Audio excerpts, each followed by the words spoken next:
Še o eni temi bi se rada pogovorila z vami. Presihanje libida je tudi nekaj, kar je povezano ali pa se povezuje z menopavzo, torej pičlo zanimanje za spolnost. Pa za začetek, a se moškim tudi dogaja kaj podobnega, kar bi lahko primerjali s tem obdobjem ali pa s temi simptomi menopavze? Ali Torej, ne? tako, skozi menopavzo gre pač vsaka ženska. Pri moških določen delež, nekje 15 do 20 % jih pa doživlja andropavzo. To je tako izrazit upad testosterona, da imajo lahko težave, ki so zelo podobne tistim, ki jih imamo ženske. Tudi nespečnost pa, vročinski oblivi ponoči pa težave z razpoloženjem, recimo. Ampak to je nekje 15 do 20 %. Pri ostalih moških testosteron, ke je tisti glavni moški hormon, bi rekla, zato smo si tako različni, moški in ženske, ne, upada postopno. Nekje kakšen odstotek na leto ali pa celo manj in se telo lahko prilagaja na to spremembo, ne.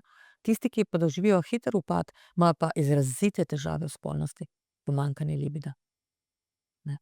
Pri ženskah so pa seveda spet v igri estrogen, progesteron in tudi testosteron, ne, ker ga tudi izločamo, ampak bistveno manj kot moški, kar vpliva na libido. Ampak pogosto so tukaj tudi težave v odnosih, ki si jih mogoče prej nismo priznale, ne, pač je bila na prvem mestu družina, otroci, se ne ukvarjaš mogoče s partnerstvom. Pa težave tudi zaradi atrofije nožnične sluznice, ki se tanjša. Tako. In Suha, lahko suha, suha, ja, suha nožnica. boleči spolni odnosi, seveda, če te boli, Ja. ti ni do tega, pa še če se ne pogovarjaš o tem, ne iščeš rešitev, lahko, pripelje do takih res neprijetnih situacij. Jaz si predstavljam, da je to zelo podobno, kot po, porodu. Ja. Ko dejansko jaz, ta šok je bil zame tudi tako zelo enormen, tako mi šele ginekologinja mi je povedala, Ja. da zakaj so spolni odnosi po porodu tako zelo boleči, zaradi sluznice, in si predstavljam, res more biti hudo, da to traja dalj časa ali pa da traja več let, a ne. Kako ali pa na kakšen način to, vprašanje naslavljati? Ker predstavljam si, da je lahko tudi konstanten vir nekega nezadovoljstva, nekega stresa, tudi nekih, neustreznih pričakovanj, vendarle nas svet sili v to, da smo tudi še pri 50 lepe, da smo seksi, da se pričakuje, da smo na vrhuncu svojih življenjskih moči. Kako, ta vprašanja ali pa te težave naslavljati? Zdaj, tukaj je skorajda potreben obisk pri ginekologu in povedati za to težavo, ker pomoč je tukaj lahko lokalna terapija z estrogenom, s katero se spet zbudi to sluznico, v spolnosti uporaba lubrikantov.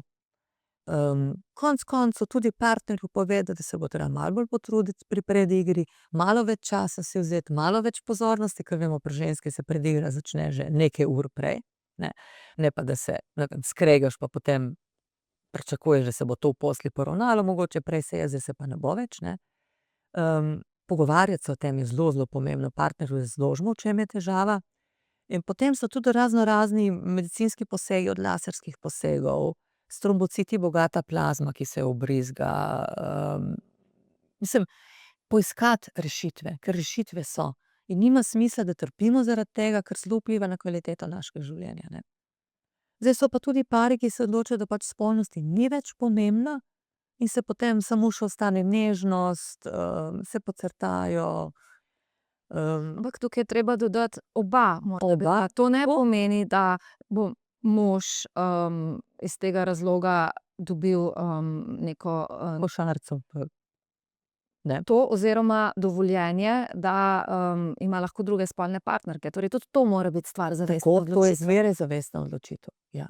Ampak pogovarjati se o tej temi, če se prej nismo, seveda ni enostavno, ampak je pač potrebno v tem obdobju, ker če poskrbimo za to, imamo mi lahko zadovoljujočo spolnost tudi pri 70, 80, ne.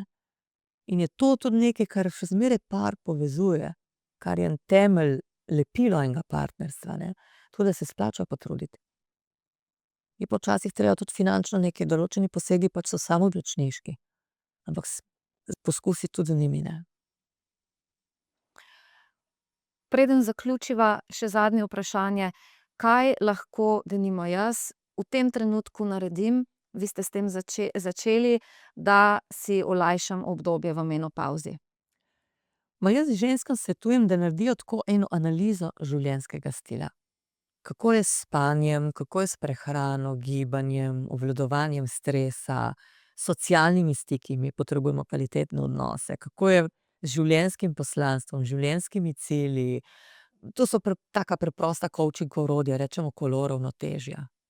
Ko poimenuješ odseke in potem oceniš od 1 do 10, kako si zadovoljna. In potem pogledaš, kje imaš nizko oceno in kaj lahko tam narediš. Ker vsaka ima nekje drugje šibke točke. Meni recimo spanje, jaz sem nočni ptič. In jaz se že celo življenje borim s tem, da grem prej spat. Z dneva v dan, ne. In vsakič, ko grem, se pohvalim. Pač to je moja šibka točka in potem sem neprespana, ker treba zjutraj vstati, ne, recimo. Res je drugače to. Ja, Iti zvečer spat je umetnost. je. Ker v prejšnjem obdobju, ker so se končno zaspali otroci, pa imaš malo časa zase, kasneje, ker je še toliko enih stvari za prebrati pa za postoriti, ker je mir, ker preprosto lahko delaš stvari, brez da ti kdorkoli. In iti spat, ne vem, denimo ob 10 zvečer, je res umetnost. Ja. So pa ženske, ki so tisti škrjančki, ne, tip, ki jim je naravno, da grejo zgodaj spat in zgodaj vstanejo, recimo, ne. Ampak se pa mogoče premalo giblje. Ona bo se lotila gibanja, ena druga prehrane. Narediti eno tako analizo, kje so naše šibke točke, in poiskati kakšno rešitev, ki bo koristna za več teh stvari, ne. Kakšno tako, ne vem, že to, da grem s prijateljico po službi pol ure hodit. Odnose krepim, se naklepetam, stres znižam, pospešim srčni utrip in potem imam energijo tudi za tiste stvari, ki me čakajo doma, ne. Ker se telo. Zdaj ste mi dala eno Ja. idejo. Namesto, da se dobimo na Aperol špricu ali pa na kosilcu, gremo hodit. Ja. Pa bomo 2 plusa Tako. imele od tega. Tako. To je recimo ena taka ideja, ne.